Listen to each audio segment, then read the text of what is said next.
저는 오늘 본문 말씀을 근거로 해서 여호와를 경외하는 가정에 복을 주신다, 행복을 주신다, 이런 말씀의 제목을 가지고 함께 은혜를 나누고자 합니다. 한번 따라해 보실까요? 여호와를 경외하는 가정에 행복을 주신다. 이게 오늘 말씀 전부예요. 우리는 살아가면서 가장 소중한 것을 놓치고 살 때가 있습니다. 대신방을 다시 시작하면서 그동안 코로나19로 인해서 인터넷 예배를 드렸던 지체들하고 오래간만에 만나고 신방을 하던 중에 얘기를 해보니까 대부분 예배당에 나와서 이렇게 예배하는 것이 얼마나 소중했던 일인지 이번에 절실히 깨달았다라고, 여러 가지 사정으로 인해서 현장 예배에 나오지 못했던 것이 너무 아쉽고 또한 기다려졌다라는 이야기를 듣게 되어졌습니다. 그렇습니다. 우리가 살아가면서 그냥 누리고 또 해왔던, 익숙해왔던 일들이 이렇게 소중한 것임을 우리는 또 놓치고 살 때가 많이 있는데, 저는 개인적으로 한 달 전에 그런 경험이 있었습니다. 한 달 전에 잠을 자는데 갑자기 새벽에 쿵 하는 소리가 들리는 거예요. 그래서 무슨 소리지? 뭔가 떨어지는 소리 같은데 하면서 침대 옆을 이렇게 쓰다듬는데 저희 아내가 없습니다. 그래서 이 사람이 어디 간 거지? 침대에 부딪혔나? 하고 이제 다시 자려고 하는데 아주 희미한 그 신음소리가 들려서 이게 뭔가 좀 큰일이 일어났다라는 것을 감지하게 되어지죠. 그리고 얼른 일어나서 방에 불을 켰는데 아내가 방 한켠에 쓰러져 있었습니다. 이미 정신을 잃고 있다가 아내를 부르는데 얼굴이 굉장히 창백해지면서 무표정한, 아무 반응을 하지 않는 채 기절을 해버렸습니다. 뺨을 치면서 여보 왜 이러냐고, 여보 일어나라고 소리치면서 아내를 부둥켜 안았습니다.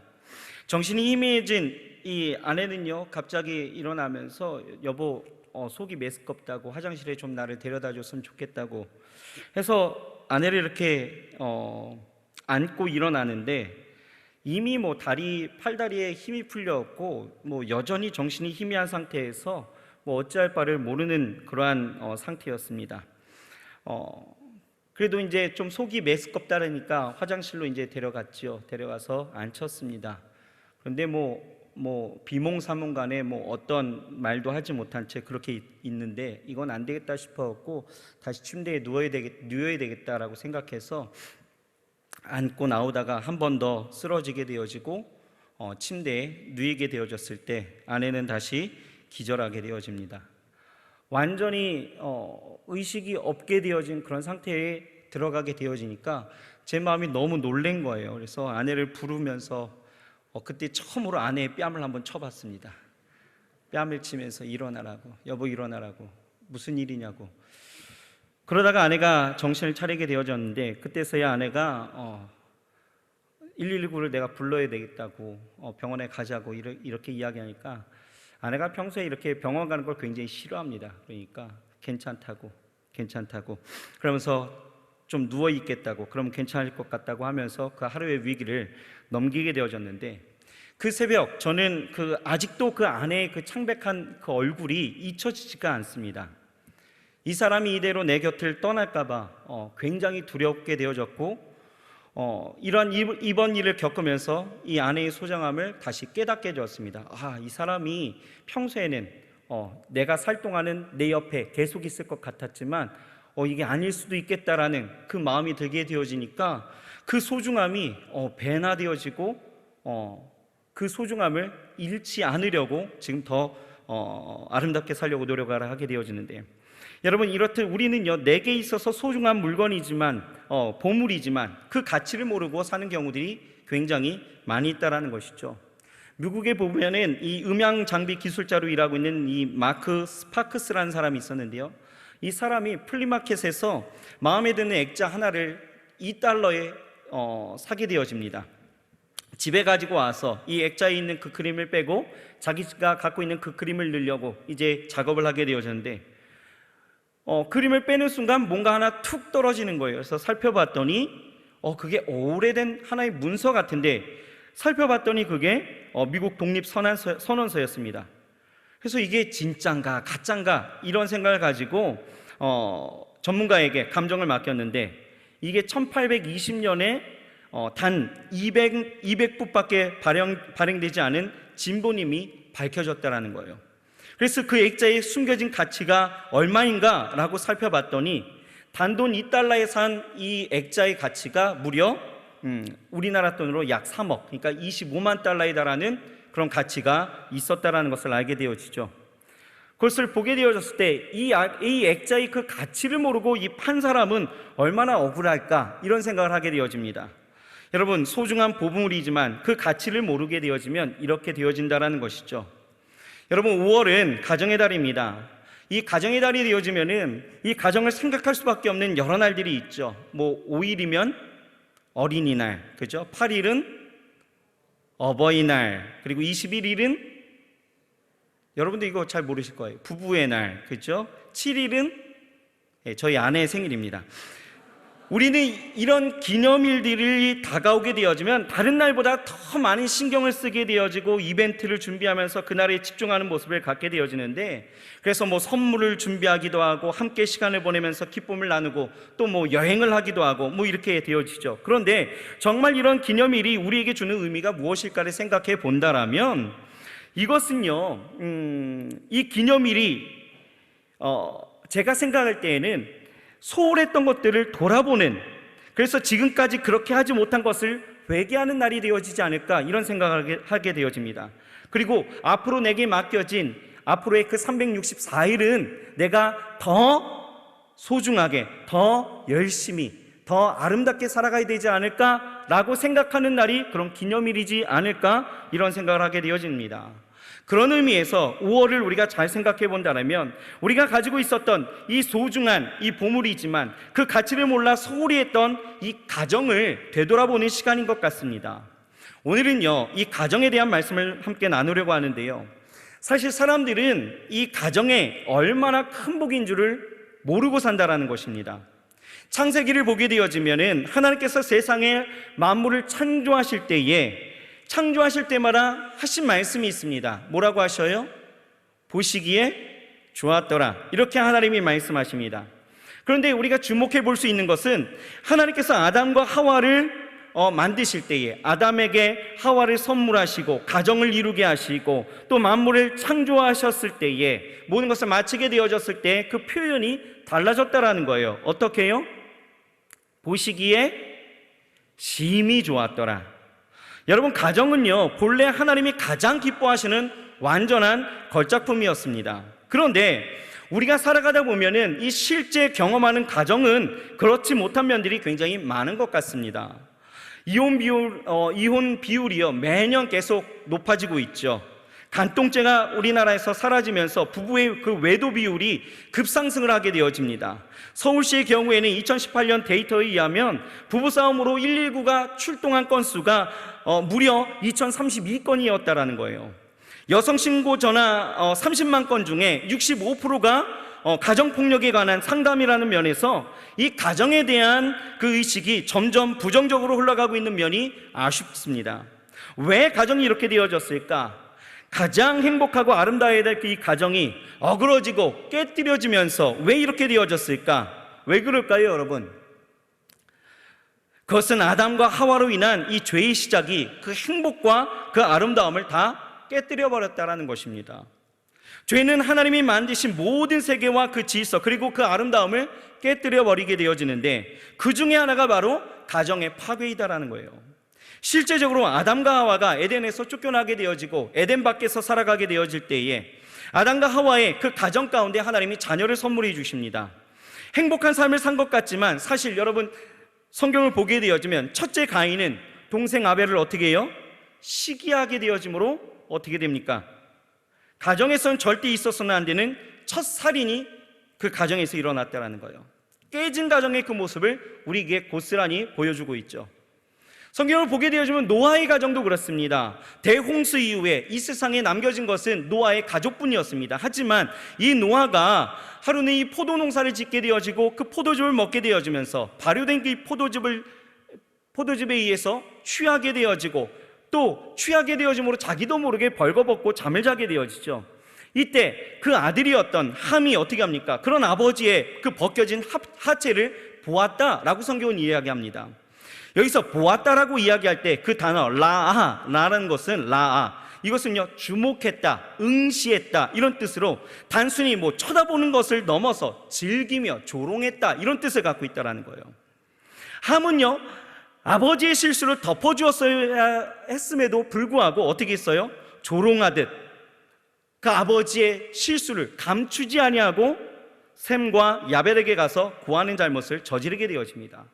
결국 이 함은요 아버지로부터 어떻게 돼요?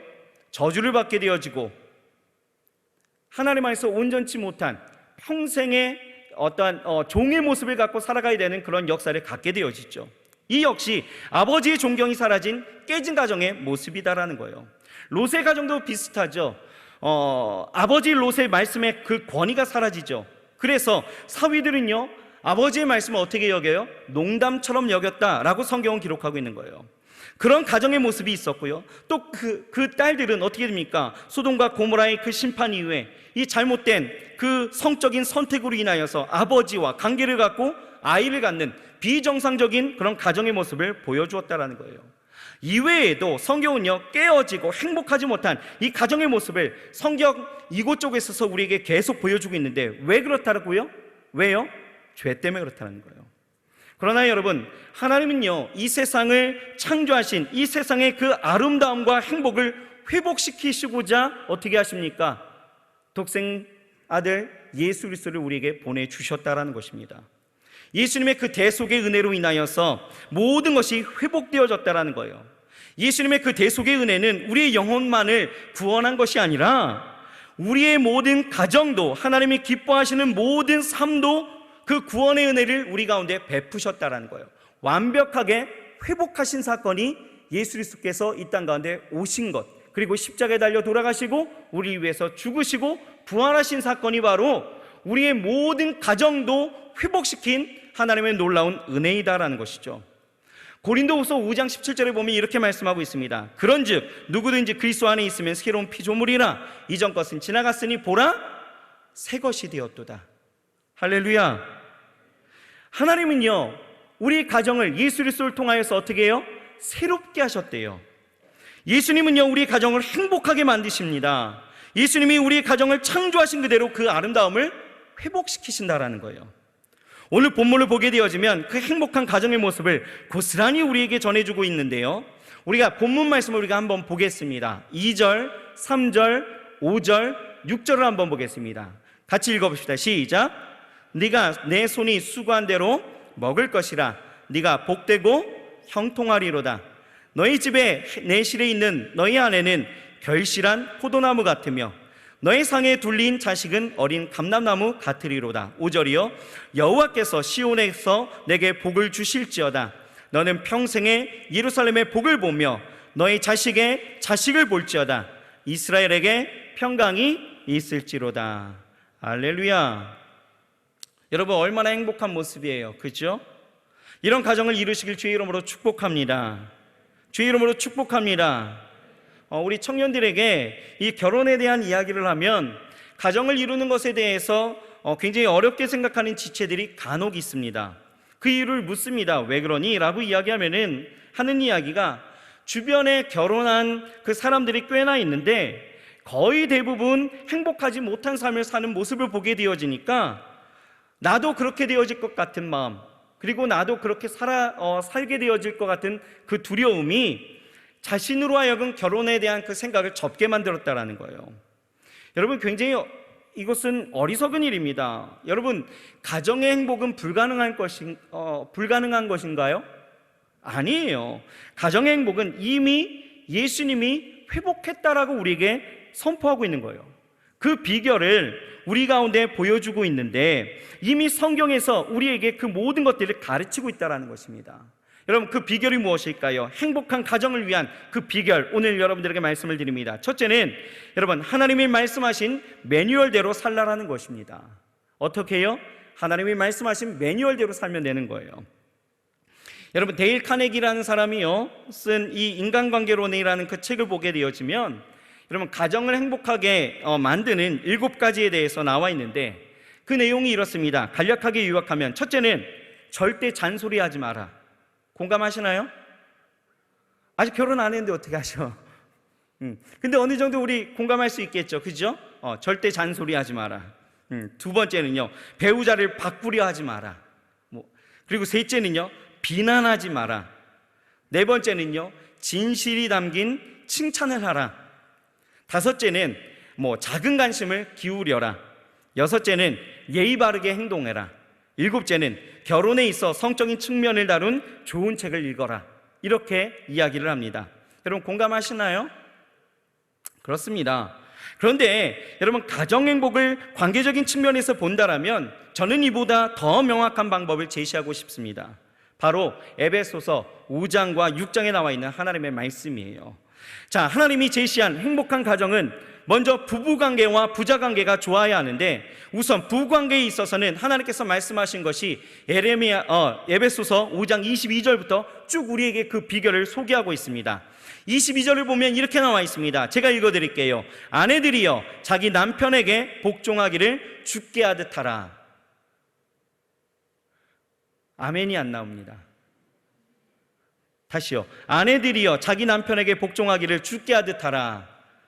아멘. 여러분, 자매들이나 아마 결혼한 아내들은 이 구절에 대해서 별로 탐탁하게 여기지 않을 것입니다.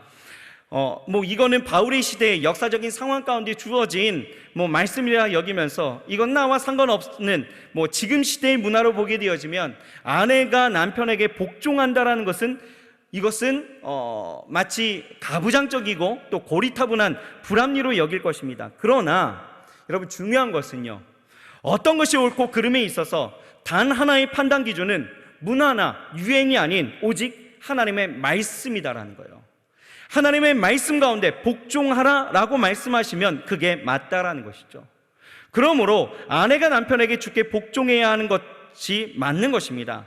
아내가 남편을 돕는 위치에서 그 다스림과 지도에 순종하는 것은 하나님이 세우신 창조의 질서이기 때문에 아내는 남편에게 복종하는 것이 맞습니다. 아멘. 자매들, 이게요, 행복하게 사는 비결이라니까요. 복종해야 합니다. 우리 형제들이라도 좀 아멘 합시다. 아멘. 우리 남자들 이 얘기하면 좀 어깨가 뿜뿜하시나요? 그 어깨를 좀 눌러드리겠습니다. 25절을 보면 이렇게 나와 있습니다. 남편들아, 아내 사랑하기를 그리스도께서 교회를 사랑하시고 그 교회를 위하여 자신을 주심같이 하라 라고 말씀하고 있습니다.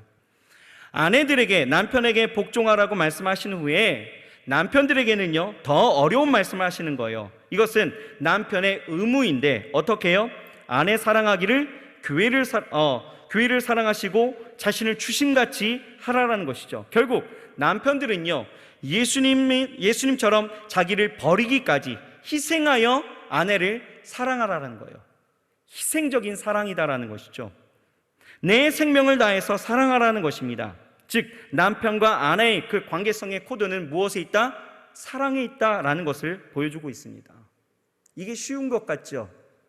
절대 그렇지 않습니다. 자기 자신만큼이나 자기가 생각하는 바는 그 무엇도 초월할 수가 없는 거예요. 그런데 자기가 자기를 사랑하는 만큼, 아니 그 이상으로 그 생명을 다하면서까지 아내를 사랑하라는 거예요.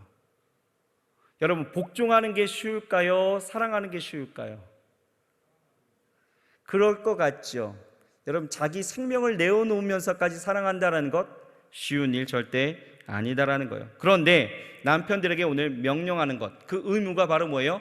아내에 대해서는 희생하면서까지 사랑하라 라고 말씀하고 있는 것입니다. 그러면서 33절은 이렇게 정리하고 있는 거예요. 33절 제가 말씀드리겠습니다. 너희도 각각 자기 아내 사랑하기를 자신같이 하고 아내도 자기 남편을 존경하라, 이렇게 말씀하고 있는 거예요.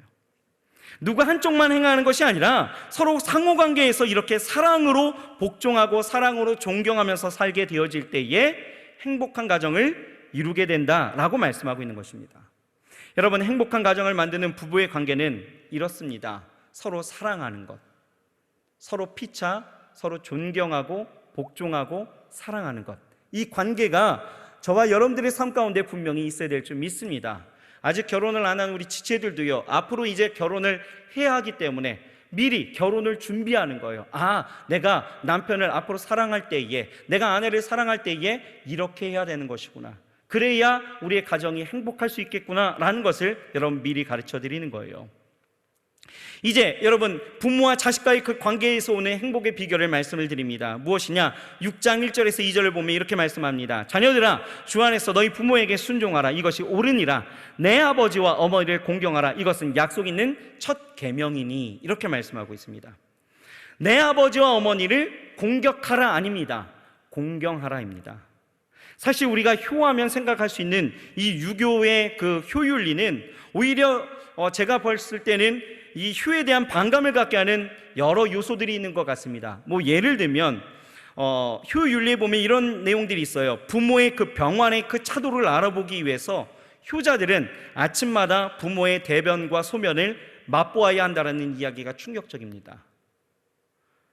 게다가 사람이 태어나면 3년 동안 부모님이 대소변을 받아주셨기 때문에 부모가 돌아가시게 되어지면 묘지 옆에 초가를 짓고 3년 동안 부모의 그 은혜에 보답해야 한다는 심요살이의 그 기이한 풍습이 있었다라는 것이죠. 왜냐하면 이때에는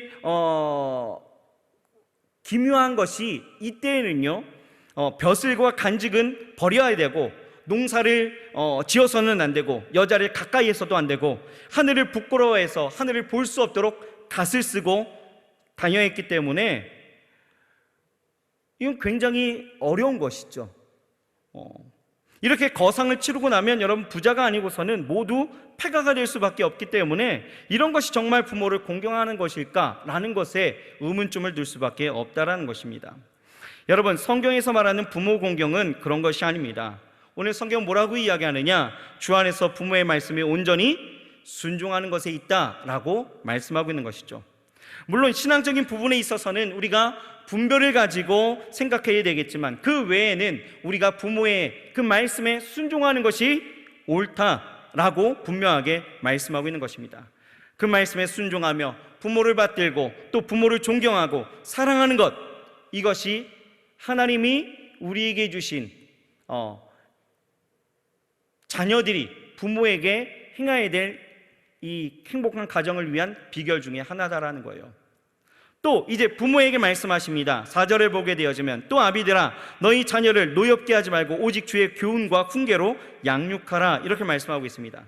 부모는 자녀를 이 부모된 권위로만 억누르는 것이 아니라 하나님의 말씀의 그 교훈을 토대로 해서 삶으로 보여주고 또 그것으로 가르치며 훈계해야 된다는 것을 이야기하고 있는 것이죠. 간단히 정리하면 그것입니다. 하나님이 맡기신 각자의 역할을 충성스럽게 그리고 성실하게 사랑으로 감당하게 되어질 때에, 그 각자의 역할을 온전히 그렇게 감당하게 되어질 때에 그 가정은 행복하게 되어진다라고 이야기하는 것입니다. 여러분, 행복은 주 안에서 내가 만들어가는 것입니다. 아멘. 얼마 전에 이 코로나19로 인해서 외출도 못하고 있는 저희 아이들이 너무나 어려워 보여서 국리를 여기는 마음으로 저희 가족이 함께 자주 가던 이 속초로 함께 나들이를 떠났습니다. 가게 되어져서 바다 둘레길을 이렇게 걷게 되어지는데 굉장히 좋더라고요. 마음도 상쾌해지고 좋았습니다. 그래서 함께 걷던 아들에게 제가 이야기했습니다. 애노가 좋지? 그러니까 아들이 네 아빠 너무 좋아요 그러더라고요. 그래서 애노가 뭔가 좀 가르쳐주고 싶어서, 애노가 행복은 이렇게 만들어가는 거야 라고 이야기했습니다. 그러니까 옆에 있었던 딸이요, 이어폰으로 음악을 듣고 있다가 제 말을 들었는지 이 아이가 하는 말이, 아빠 햄버거 만들어 먹자고요? 이렇게 이야기하는 거예요. 그러니까 행복을 만들어가는 거야, 이 말을 햄버거 먹자고요? 이렇게 이야기하는 거예요. 그래서 좀 크게 웃은 적이 있었는데, 여러분, 행복은요 어떻게 해요? 만들어가는 것입니다. 그런데 여러분, 우리가 주목해야 되는 것이요, 과연 내 역할만 감당하면 되느냐라는 것이죠. 물론 내 역할을 충실히 순종하는 것 중요합니다. 그런데 오늘 성경은요, 이 역할을 순종하는 것에 있어서 가장 근간이 되어지는 것이, 그 가정행복의 씨앗이 되어지는 것이 우리에게 분명히 있다라고 소개하고 있습니다. 그것이 무엇이냐? 바로 여호와를 경외함이다 라고 이야기하는 것이에요. 그러니까 가정행복의 두 번째 비결은 바로 무엇입니까? 여호와를 경외함이다 라는 거예요. 이것이 가장 중요한 것이죠. 자, 1절과 4절 우리가 분명히 말씀하고 있는데요, 함께 읽어보도록 하겠습니다. 자, 시편 128편 1절 시작. 여호와를 경외하며 그의 길을 걷는 자마다 복이 있도다. 아멘. 자, 4절 시작. 여호와를 경외하는 자는 이같이 복을 얻으리로다. 할렐루야. 우리가 아까 읽었던 2, 3절과 5, 6절은 행복한 그 가정의 모습을 담고 있는데, 이렇게 되려면 가장 먼저 가정이 어떻게 된다고요? 여호와를 경외하는 자가 복을 얻는다라는 거예요. 여호와를 경외하는 자들이 행복을 얻는다라는 것입니다. 그렇다면 여러분들에게 한번 묻습니다. 여러분, 여러분들의 가정은 정말 하나님을 경외하고 있으십니까? 이 질문을 제가 여러분들에게 던졌듯이 여러분들의 가정을 바라보면서 여러분들이 한번 생각해 볼 수 있어야 되는 거예요. 사무엘상 2장에 보면은 엘리 제사장의 그 가정 이야기가 나오게 되어져요. 엘리 제사장에게는 제사장의 그 일을 돕는 두 아들이 있습니다. 홈리와 비느하스죠. 이런데 이 두 아들은요, 굉장히 불량자들이었어요. 하나님께 드릴 제물을 중간에 가로챕니다. 성전에서 수종드는 그 여인들을 범하는 죄를 짓게 되어지죠. 어느 날 이 엘리 제사장의 두 아들을 불러다가 이제 야단을 치게 되어집니다. 그런데 그 야단의 내용이 굉장합니다. 사무엘상 2장 23절에 보면 이렇게 나와 있죠. 그들에게 이르되 너희가 어찌하여 이런 일을 하느냐? 내가 너희의 악행을 이 모든 백성에게서 듣노라. 내 아들아, 그리 말라. 내가 들리는 소문이 좋지 아니하니라. 이렇게 말씀하고 있어요. 여러분, 좋은 훈계 같지요? 여러분 잘 보십시오. 엘리 제사장이 아들에게 책망하며 그리 말라라고 했는데 왜 그리 말라라고 이야기했어요? 왜요? 소문이 좋지 않다라는 거예요. 아들들이 하나님 앞에 범죄한 것에 대해서 엘리가 가슴을 치고 자식들을 호되게 때리든지 쫓아내든지 해야 될 텐데, 엘리가 가장 지금 신경 쓰고 있는 것은 뭐예요? 하나님이 아니라 사람들의 여론이었다라는 거예요. 하나님께서 그 엘리 제사장에 대해서 더 기분이 나쁘셨던 것 같아요. 사무엘상 2장 29절에 보면 이렇게 말씀하고 있어요.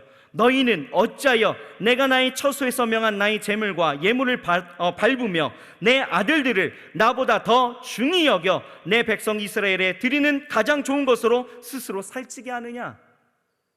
내 아들들을, 너의 아들들을 나보다 왜 더 중히 여기느냐라고 말하고 있는 거예요. 여러분, 엘리 제사장의 집은 결국 어떻게 되어집니까? 한순간에 몰락하게 되어지죠. 엘리는 제사장이지만 하나님을 경외함을 자녀에게 보이지 못했습니다. 그런데 엘리의 가정은 하나님의 경외함보다는 다른 사람들의 그 이목과 그 평가가 더 중하여서 결국 집안이 망하게 되어졌다는 것이죠. 여러분, 이에 반해서 아브라함의 가정을 보게 되어지면 좀 다릅니다. 하나님께서 아브라함에게 납득이 안 되는 시험을 요구하고 계시죠. 뭐라고 이야기합니까? 내 사랑하는 독자 아들 이삭을 내게 바치라라는 거예요. 번제로 드리라 라고 말씀하시죠.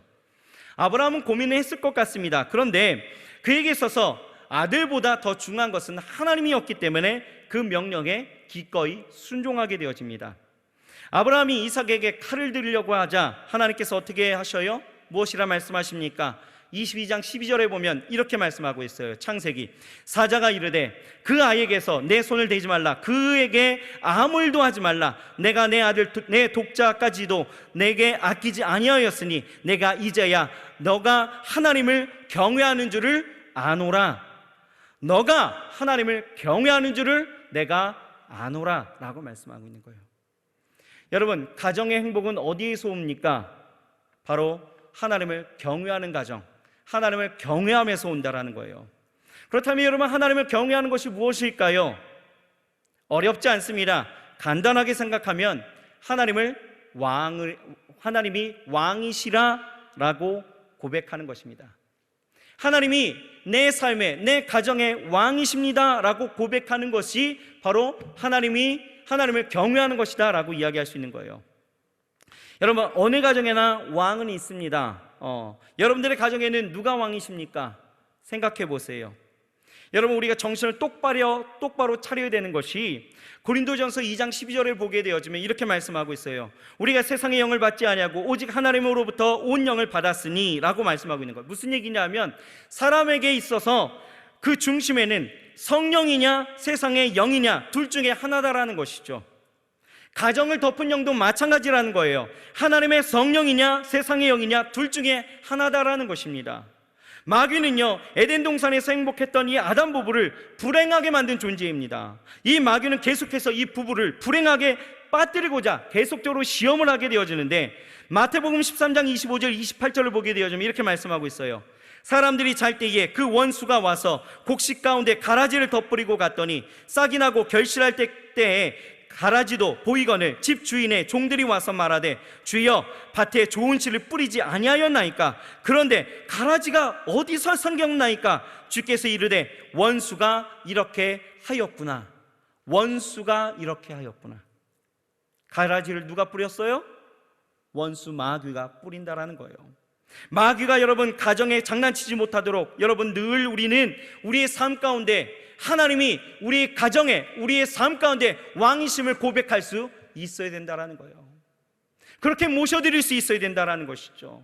마태복음 12장 43절에서 45절에 보면 더러운 귀신이 사람에게서 나아갔을 때 물 없는 곳으로 다니며 쉬기를 구하되 얻지 못하고 이에 가로되 내가 나온 내 집으로 돌아가리라 하고 와서 보니 그 집이 비고 소재되고 술이 되었거늘 이에 가서 저보다 더 악한 귀신 7을 데리고 들어가서 거하니 그 사람의 나중 형편이 전보다 더욱 심하게 되었느니라.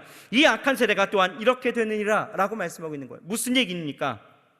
하나님이 거하시지 않는 그 가정, 비어있는 가정, 청소는 되어져 있지만 내가 이렇게 살아야 돼 라고 결단하고 하나님을 왕으로 섬기겠다라고 결단하였지만 진정으로 그 삶 가운데 하나님을 모시지 아니하고 하나님이 그 가정에 경외함을 갖지 못한 그 가정은 비어있는 가정이에요. 그 비인 가정을 어떻게 하신다고요? 마귀가 혼자 되돌아가는 것이 아니라 어떻게 해요? 자기 친구 귀신들까지도 그 7 귀신까지도 다 데리고 들어가게 되어진다는 것입니다. 더 악하게 되어졌다라고 이야기하죠. 여러분 그렇습니다. 하나님이 왕이지 못한 이 가정은 마귀의 놀이터가 되어지는 거예요. 그러므로 우리 가정을 덮고 있는 영을 잘 분별해야 합니다. 성령의 역사를 통하여 우리 가정이 그 열매를 맺고 있는지 아니면 악한 영의 그 권세로 인하여서 우리 가정이 그 악한 영의 열매를 맺고 있는지를 보면 되는 것이죠. 여러분 성경은 분명히 이야기하는 것이 성령의 열매가 바로 무엇입니까? 사랑, 기쁨, 평화, 오래 참음, 자비, 양성, 온유, 충성, 절제, 이러한 하나님의 열매들이 우리 가운데 나타나게 되어지죠. 요한복음 15장을 보게 되어지만 하나님 앞에 접붙임 바 되어져서 하나님 안에 거하는 자에게는 이 모든 것, 이 더한 하나님의 열매를 보이시겠다라고 말씀하고 있는 거예요. 그러니까 우리 삶 가운데서 우리 가정을 통해서 나타나는 열매를 보게 되어지면 정말 우리 가정이 성령이 임하는 하나님의 경외하는 가정인지 아닌지를 우리가 볼 수 있다는 거예요. 여러분 그렇다면 악한 영에 덮고 있는 그 가정은 바로 무엇입니까? 갈라디아서 5장 19절에서 21절을 보게 되어지면 그 열매가 다르다라는 거죠. 무엇입니까? 음란함, 더러움, 호색, 방탕, 점치는 것, 부적을 붙이는 것, 마술, 원수를 맺고 다툼, 시기, 분냄, 분쟁, 분열, 파당, 질투, 술 취함, 흥청망청 먹고 마시는 노름에 있다라고 이야기하고 있는 거예요. 열매를 보면 우리 가정이 지금 무엇이 역사하고 있는지를 우리는 알 수 있는 것입니다. 부부싸움이 오래 지속되어지고 형제들이 서로 싸움이 불화하고 또 시어머니와 며느리가 서로 상처를 주고 또 그 삶 가운데에서 어그러지고 또 여러 가지의 아픔의 그 문제들이 그 쓴뿌리들이 계속적으로 나타나는 여러 가지의 현상들이 끊어지지 않는다라면 여러분 이 가정에 불화하는 영이 우리 가운데 있다라는 거예요. 이것을 쫓아버려야 합니다.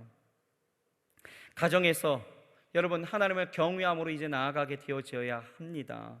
가정에서 하나님의 왕 되심을 우리가 이제 선택하면서 나아가야 된다라는 것이죠.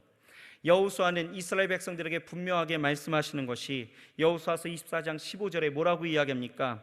만일 여호와를 섬기는 것이 너희에게 좋지 않게 보이거든 너희 조상들이 강 저쪽에서 섬기던 신들이든지 또는 너희가 거주하는 땅에 있는 아모리 족속의 신들이든지 너희가 섬길 자를 오늘 택하라. 오늘 나와 내 집은 여호와를 섬기노라 하니라고 말씀하고 있습니다. 여러분 하나님이 여러분들의 가정의 왕이심을 분명히 선택해야 합니다. 언제요? 오늘 해야 합니다. 소중한 것을 다 잃어버리고 나중에 선택하는 것 굉장히 어리석은 일이죠. 아무 소용이 없습니다.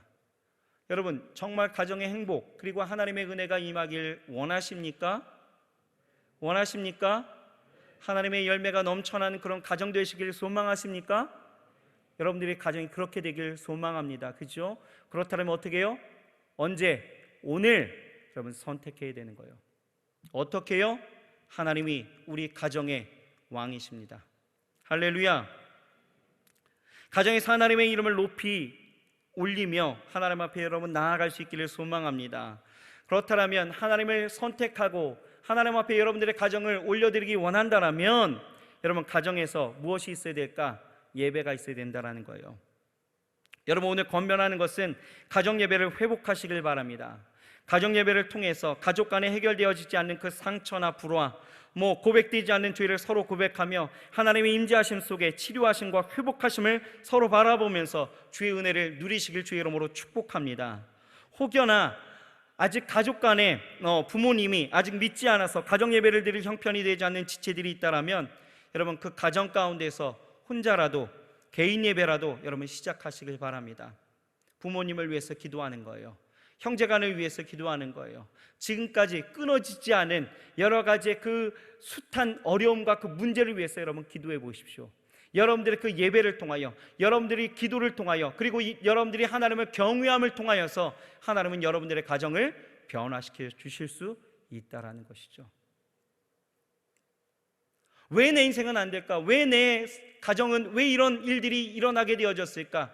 여러분 탓하지 마시고 그것으로 인하여 불평하거나 원망하지 마시고 먼저 무엇 하시면 돼요?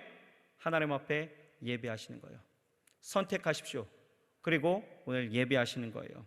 하나님께서 그 예배하심을 통하여서 놀라운 하나님의 그 구원과 하나님의 축복하심과 무엇보다도 우리가 간절히 원하는 그 행복과 그 기쁨을 우리 가정 가운데 넘치게 부어주실 줄 믿습니다. 왜 그렇습니까? 성경 우리에게 분명히 말씀하고 있죠. 주 예수를 믿으라 그리하면 너와 내 집이 구원을 얻으리라. 할렐루야. 오늘 이 말씀 의지하여서 하나님 앞에 온전히 나아갈 수 있는 저와 여러분들 되시길 바라겠고, 무엇보다도 이제 이 가정의 달에 우리가 가정을 생각한다면 이 가정의 소중함을 여러분 잃어버리지 마시고 다 지나간 다음에 여러분 다시 생각하는 그런 후회스러운 삶이 아니라 지금 이 시간 여러분 온전한 것을 다시 선택하셔서 여러분들의 가정 가운데, 우리 사랑하는 청년들의 그 모든 삶과 그 가정 가운데 이 5월에 정말 하나님의 은혜가 물붓듯 부어지고 하나님의 성령이 충만케 하심으로 그 열매가 가득해지시길 주의 이름으로 축복합니다. 할렐루야. 기도하시겠습니다. 하나님 감사합니다. 오늘 이 시간에 우리에게 말씀 주시고 또 깨닫게 하시고 결단하게 하시고 그 마음을 열게 하시니 감사합니다. 하나님, 우리가 소중하지만 잃어버렸던 이 가정에 대해서 다시 한번 생각해보는 귀한 시간입니다.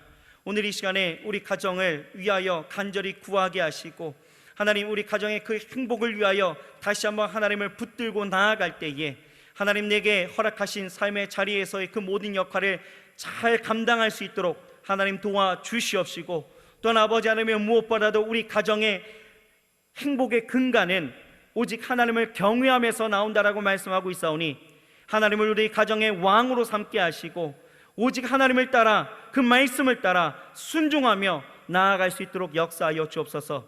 혹여나 아버지 하나님, 우리 지체들 중에 아직 믿지 않은 그 부모님과 형제 자매들로 인하여 아버지 하나님이 아직도 그 모든 일들을 통하여 기도하고 있는 지체들이 있다면 하나님, 오늘 이 시간에 아버지 하나님의 그 마음 가운데, 그 가정 가운데 하나님이 왕 되심을 아버지 하나님의 간절히 소망하는 마음으로 기도하게 하시고, 그럴 때에 그 가정에 놀라운 하나님의 구원과 은혜의 역사가 펼쳐질 수 있도록 하나님 도와 주옵소서. 5월 한 달 이 가정에 대한 소중함을 갖고 가정을 위하여서 끊임없이 기도하게 하시며 하나님의 은혜를 바라며 나아갈 수 있도록 주여 축복하여 주옵소서. 예수님의 이름으로 감사하며 간절히 기도드렸사옵나이다. 아멘.